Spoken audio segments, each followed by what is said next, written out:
નમસ્કાર મિત્રો, આજનો આપણો ટૉપિક છે કાર્યશીલ મૂડી એટલે કે વર્કિંગ કેપિટલ. મિત્રો, સામાન્ય રીતે બે પ્રકારની મૂડી એ ધંધાકીય એકમમાં આપણને જોવા મળે છે. એક સ્થિર મૂડી અને એક કાર્યશીલ મૂડી. સ્થિર મૂડી એ મોટે ભાગે લાંબા ગાળાની મૂડી છે, જેમાં મિલકતો, જમીન, પ્લાન્ટ યંત્રો જેવી કાયમી મિલકતો ખરીદવા માટે એમાં રોકવામાં આવે છે, એમાં રોકાયેલી હોય છે. બીજી બાબત એ ચાલુ મિલકતો જેવી કે લેણદારો, રોકડ, દેવાદારો, આ મિલકતોની અંદર જે રોકાયેલી છે, જેને આપણે ચાલુ મિલકતો તરીકે ઓળખીએ છીએ અને જેને આપણે કાર્યશીલ મૂડી તરીકે ઓળખીએ છીએ.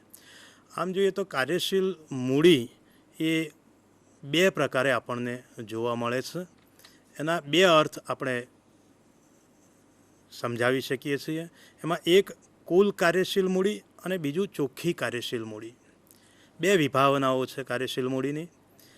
કેટલાક લેખકોએ કુલ જે ચાલુ મિલકતો છે એને જ કાર્યશીલ મૂડી તરીકે ઓળખાવે છે, જેને કુલ કાર્યશીલ મૂડી કહેવાય છે. જ્યારે કેટલાક લેખકો એ ચાલુ મિલકતોમાંથી ચાલુ દેવા બાદ કરી અને જે ચોખ્ખી મૂડી મળે છે, જેને ચોખ્ખી કાર્યશીલ મૂડી તરીકે ઓળખાવે છે.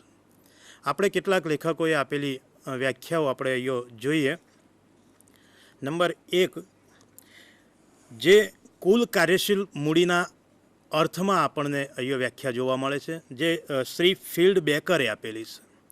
શ્રી ફિલ્ડ બેકરે આપેલી વ્યાખ્યા મુજબ ચાલુ મિલકતોની કિંમતોનો સરવાળો એટલે જ ચાલુ મૂડી એટલે જ કાર્યશીલ મૂડી. એટલે કે ફિલ્ડ બેકર એ તમામ ચાલુ મિલકતોના સરવાળાને કાર્યશીલ મૂડી તરીકે ઓળખાવે છે. એવા બીજા લેખક છે જે ગેસ્ટનબર્ગના મત મુજબ કાર્યશીલ મૂડીને એમણે બીજા અર્થમાં મૂકી છે, એટલે કે ફરતી મૂડી તરીકે એમણે સમજાવી છે. અને ફરતી મૂડીનો અર્થ છે કે કંપનીની ચાલુ મિલકતો જે ધંધાના સામાન્ય ક્રમમાં એક સ્વરૂપમાંથી બીજા સ્વરૂપમાં બદલાતી રહે છે. દાખલા તરીકે રોકડમાંથી કાચા માલની ખરીદી કરવામાં આવે તો કાચા માલનો સ્ટોક, પ્રક્રિયામાં માલ હોય તો અર્ધતૈયાર માલનો સ્ટોક અને તૈયાર માલનો સ્ટોક. આમ રોકડમાંથી સ્ટોકનું વેચાણ થાય એટલે સ્ટોકમાંથી લેણામાં ઉધાર વેચાણ કરવામાં આવે, જેથી લેણામાં આવે અને લેણામાંથી એ ફરી જ્યારે ઉઘરાણી મળે દેવાદારો પાસેથી ત્યારે એ રોકડમાં રૂપાંતરિત થાય. આમ એક બીજી મિલકતમાંથી રૂપાંતર થતી હોવાથી એને આપણે ફરતી મૂડી તરીકે કે તરતી મૂડી તરીકે પણ ઓળખી શકીએ. ત્યારબાદ મિત્રો આપણે બીજા અર્થમાં જે વ્યાખ્યા આપી છે, જેમને ચોખ્ખી કાર્યશીલ મૂડીના અર્થમાં આપવામાં આવી છે. એટલે કે ચોખ્ખી કાર્યશીલ મૂડીના સંદર્ભમાં શ્રી લિંકન વ્યાખ્યા આપે છે. શ્રી લિંકન વ્યાખ્યા આપતા જણાવે છે કે ચાલુ મિલકતોની કિંમતના સરવાળામાંથી ચાલુ જવાબદારીઓ બાદ કરવાથી જે રકમ આવે તે ચાલુ મૂડી ગણાય. એટલે કે અહીંયા ચાલુ મિલકતોમાંથી ચાલુ દેવા બાદ કરી અને નેટ જે રકમ મળે છે આપણને, જેને આપણે ચાલુ મૂડી કે કાર્યશીલ મૂડી તરીકે ઓળખાવી શકીએ છીએ.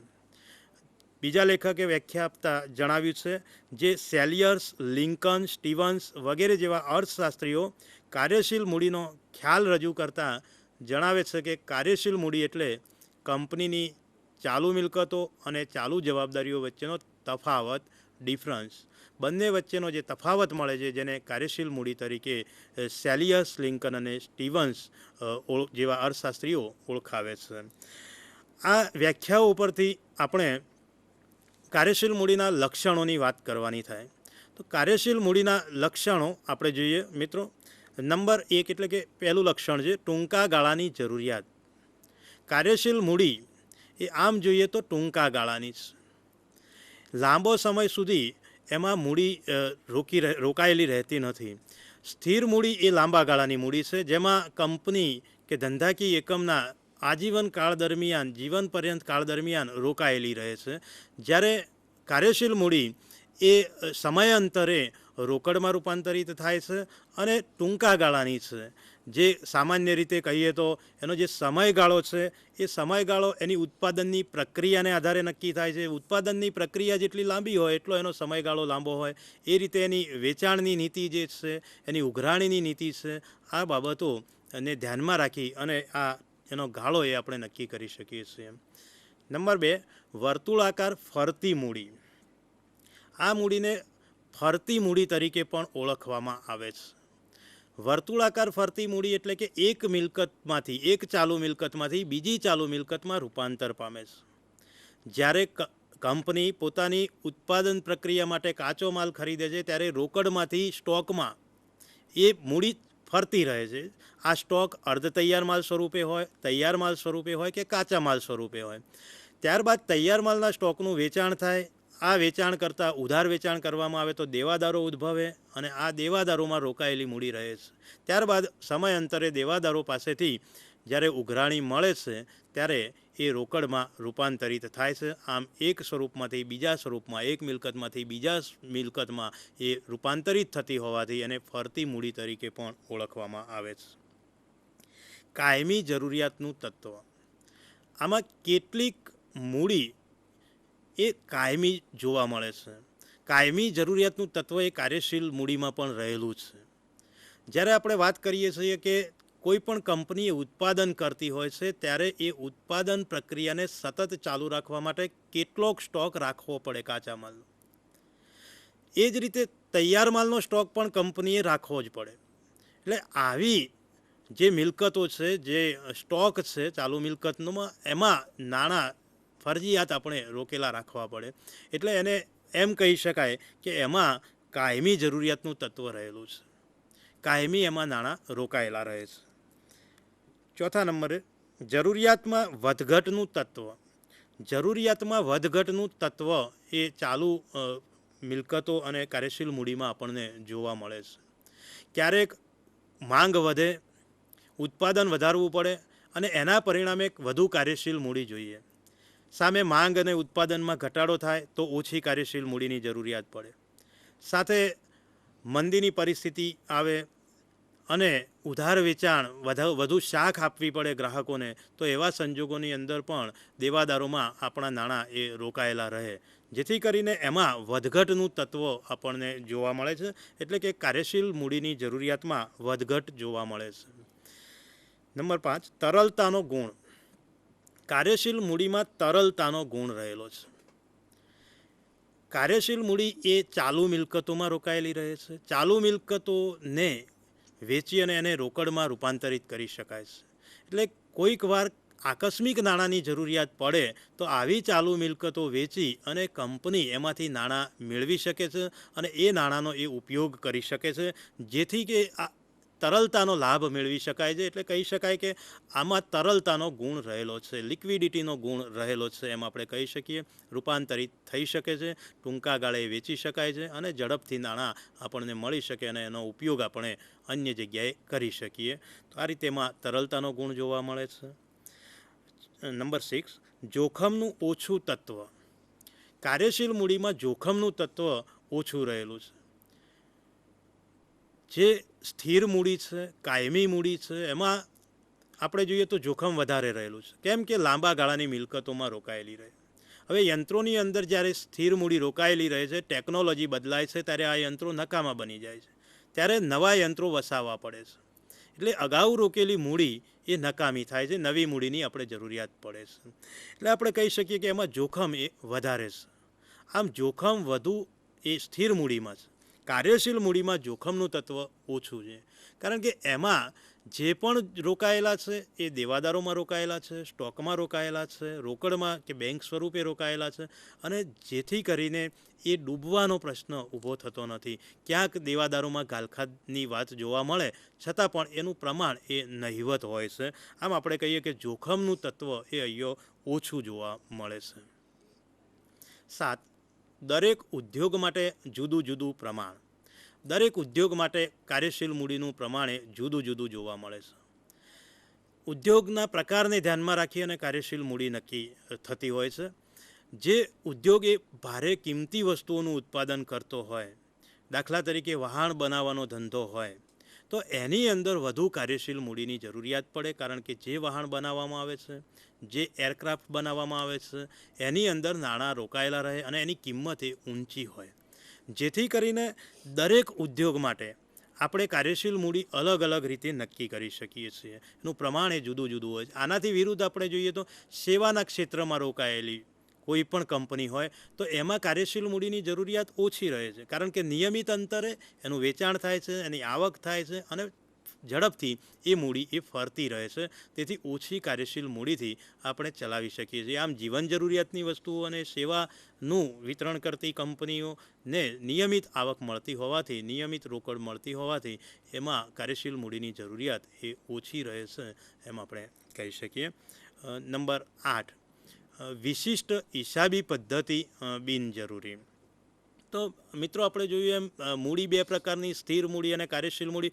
એમાં સ્થિર મૂડી જે યંત્રો, જમીન, મકાનમાં રોકાયેલી છે અને એના ઉપર જે ઘસારો ગણવામાં આવે છે, જુદી જુદી પદ્ધતિએ ઘસારો ગણવામાં આવે, અને આ ઘસારો સીધી લીટીની પદ્ધતિએ ગણી શકાય, એ જ પ્રમાણે ઘટતી જતી બાકીની રીતે ગણી શકાય. આમ ઘસારાની જે જુદી જુદી પદ્ધતિઓ છે એનો ઉપયોગ એ સ્થિર મૂડીમાં કરવામાં આવે. એના કારણે ત્યાં પર્ટિક્યુલર વિશિષ્ટ હિસાબી પદ્ધતિઓનો ઉપયોગ થાય, જ્યારે કાર્યશીલ મૂડીમાં આવી કોઈ ગણતરીઓ કરવામાં આવતી નથી, જેથી કરીને કોઈ વિશિષ્ટ હિસાબી પદ્ધતિની અહીંયા જરૂરિયાત રહેતી નથી. તો આ પ્રમાણે આપણે એના લક્ષણો. ત્યારબાદ આપણે જોઈએ કાર્યશીલ મૂડીના પ્રકારો, ટાઈપ્સ ઓફ વર્કિંગ કેપિટલ. કાર્યશીલ મૂડીના પ્રકારો, જેમાં આપણે એને મુખ્ય બે ભાગમાં વહેંચી શકીએ. એક કાયમી કાર્યશીલ મૂડી અને બીજું પરિવર્તનશીલ કાર્યશીલ મૂડી. આમાં કાયમી કાર્યશીલ મૂડીના પણ બે ભાગ પાડવામાં આવેલા છે. કાયમી કાર્યશીલ મૂડીના પણ બે ભાગ પાડેલા છે. જે જોઈએ તો આરંભની કાર્યશીલ મૂડી અને નિયમિત કાર્યશીલ મૂડી. એ જ રીતે આપણે પરિવર્તનશીલ કાર્યશીલ મૂડીના પણ બે ભાગ જોઈ શકીએ છીએ, જેમાં મોસમી કાર્યશીલ મૂડી અને ખાસ કાર્યશીલ મૂડી. એક દરેક જે કાર્યશીલ મૂડીનો પ્રકાર છે અને આપણે વિગતવાર જોઈએ તો કાયમી કાર્યશીલ મૂડી સામાન્ય સંદર્ભમાં જે કાયમ માટે રોકાયેલી રહે છે ધંધાકીય એકમની અંદર, ધંધાકીય એકમની જરૂરિયાતોને ધ્યાનમાં રાખીને, જે રીતે સ્ટોકની અંદર આપણે વાત કરીએ એ પ્રમાણે કે કાયમી કાર્યશીલ મૂડી એમાં રોકાયેલી રહે છે. એ કાયમી કાર્યશીલ મૂડીમાં બે પ્રકારની છે. એક આરંભની કાર્યશીલ મૂડી અને નિયંત્રિત કાર્યશીલ મૂડી. આરંભની કાર્યશીલ મૂડી એટલે જ્યારે ધંધો શરૂ કરવામાં આવે છે ત્યારે ધંધાની શાખ એટલી બધી હોતી નથી બજારમાં, જેના પરિણામે બેન્કો કે અન્ય કોઈ આપણને શાખ એટલે કે ઉધાર નાણાં આપતા નથી. એવા સંજોગોની અંદર આપણે જે શરૂઆતમાં રોકવી પડે છે કાર્યશીલ મૂડી, જેને આપણે આરંભની કાર્યશીલ મૂડી તરીકે ઓળખી શકીએ છીએ. શરૂઆતમાં આપણને ઉધાર માલ પણ સપ્લાયરો આપતા નથી, તો એ વખતે કાચા માલની ખરીદી પણ રોકડમાં કરવાની હોય. આ માટે શરૂઆતમાં જે આપણે મૂડીને કાર્યશીલ મૂડીને રોકાણ કરીએ છીએ, કાર્યશીલ મૂડી રોકીએ છીએ, એને આપણે આરંભની કાર્યશીલ મૂડી તરીકે ઓળખીએ છીએ. ત્યારબાદ આપણી નિયમિત કાર્યશીલ મૂડીની વાત કરીએ તો નિયમિત કાર્યશીલ મૂડી એટલે ધંધાકીય એકમ જે શરૂ થાય છે અને શરૂ કર્યા પછી એની ઉત્પાદન પ્રક્રિયા સતત ચાલતી રહે છે. ઉત્પાદન પ્રક્રિયા જ્યાં સુધી ચાલુ રહે છે ત્યાં સુધી એક અને બીજા સ્વરૂપે આપણે કાર્યશીલ મૂડીનો ઉપયોગ કરીએ છીએ. આ રીતે ધંધાકીય એકમમાં જુદી જુદી મિલકતોમાં ફરતી મૂડી રહે છે, જેને આપણે નિયમિત કાર્યશીલ મૂડી તરીકે ઓળખીએ છીએ. દાખલા તરીકે જેટલો આપણે કાચો માલ ખરીદ્યો છે, આ કાચો માલ એની પ્રોસેસમાં જાય છે, પ્રક્રિયામાં જાય છે, અને પ્રક્રિયામાં અર્ધ તૈયાર માલ તરીકે એ જોવા મળે છે. ત્યારબાદ એ તૈયાર થાય છે, એનો સ્ટોક રાખવો પડે છે. કેટલોક સ્ટોક તો આપણે નિયમિત રાખવો જ પડે છે કે જે જરૂરિયાત પ્રમાણે આપણે એનો ઉપયોગ કરી શકીએ, ક્યાંય આકસ્મિક ઓર્ડર મળે તો એ આપણે સ્વીકારી શકીએ. એ માટે આવી જે કાર્યશીલ મૂડી રોકાયેલી રહે છે જેને આપણે નિયમિત કાર્યશીલ મૂડી તરીકે ઓળખીએ છીએ. મિત્રો, ત્યારબાદ પરિવર્તનશીલ કાર્યશીલ મૂડી, જેમાં મોસમી કાર્યશીલ મૂડી અને ખાસ કાર્યશીલ મૂડી. મોસમી કાર્યશીલ મૂડી જે મોસમી પ્રકારના ધંધાની અંદર આપણને ખાસ જોવા મળે છે. સિઝનની અંદર એનો સ્ટોક કરવામાં આવે, કાચા માલનો સ્ટોક કરવામાં આવે. દાખલા તરીકે કાપડનું ઉત્પાદન કરતી કંપની હોય તો કપાસનો પાક જ્યારે તૈયાર થાય ત્યારે એના લો મટીરિયલ તરીકે એ કપાસની ખરીદી કરે. તો આ રીતે એને એ કપાસ આખા વર્ષ માટે એની પાસે સ્ટોકમાં રાખવો પડે. એ જ રીતે શેરડીનું ઉત્પાદન કરતી કંપની હોય તો શેરડીનો પાક જ્યારે તૈયાર થાય ત્યારે એની ખરીદી કરવી પડે. તો આ રીતે મોસમ પ્રમાણે એને મોસમ પ્રમાણે જ્યારે કાચો માલ મળી રહે, કાચો માલ અવેલેબલ હોય ત્યારે એને સ્ટોક કરવો પડે અને એની અંદર આ નાણાં રોકવા પડે, જેને આપણે મોસમી કાર્યશીલ મૂડી તરીકે ઓળખીએ. ખાસ કાર્યશીલ મૂડી. ખાસ કાર્યશીલ મૂડીની આપણે વાત કરીએ તો કેટલાક ખાસ અગાઉ વાત કરીએ એ પ્રમાણે ખાસ ઓર્ડર આપણને મળતો હોય અથવા તો ખાસ પરિસ્થિતિ એવી ઉદ્ભવે કે જ્યારે નાણાં ન મળી શકે એમ હોય અથવા વધુ નાણાંની જરૂરિયાત હોય. દાખલા તરીકે યુદ્ધ ફાટી નીકળે અથવા કોઈ કુદરતી આપત્તિ આવી જાય અથવા તો શેરબજારમાં મંદીની પરિસ્થિતિ હોય. તો આવા સંજોગોની અંદર કાર્યશીલ મૂડી જ્યારે સરળતાથી મળી ન શકે તેમ હોય ત્યારે આપણે અગાઉ જે આપણા જરૂરી વ્યવહારો ચલાવવા માટે આપણે જે મૂડીને સ્ટોક તરીકે જે રાખીએ, જેને આપણે ખાસ કાર્યશીલ મૂડી તરીકે ઓળખીએ છીએ. આમ આપણે એના જુદા જુદા 4 પ્રકાર પાડી શકીએ છીએ. પરિવર્તનશીલ કાર્યશીલ મૂડી અને કાયમી કાર્યશીલ મૂડીનો તફાવત જે છે એ આપણે આકૃતિ સ્વરૂપે જોઈએ. તો આકૃતિ આપણે જોઈએ.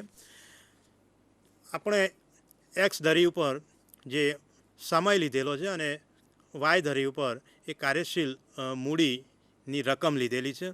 કાયમી કાર્યશીલ મૂડી જે છે એ સ્થિર છે. આપણે જોઈ શકીએ છીએ એમાં કોઈ ફેરફાર થતો નથી. સમય સાથે એ શરૂઆતમાં જોઈએ તો પણ એટલી જ છે અને છેવટે જોઈએ તો પણ એટલી જ છે, એટલે કે એમાં કોઈ વધઘટ થતી નથી. જ્યારે જે પરિવર્તનશીલ કાર્યશીલ મૂડી છે એનો આપણે ઉપરની લીટી જે વર્તુળાકારે આપણને અર્ધવર્તુળાકારે જોવા મળે છે, જેના દ્વારા આપણે જોઈ શકીએ છીએ કે જેમાં જરૂર પડે ત્યારે વધુ પણ કાર્યશીલ મૂડી આપણને જોવા મળે છે, જ્યારે જરૂર ના હોય ત્યારે કાર્યશીલ મૂડીમાં ઘટાડો પણ થયેલો હોય છે.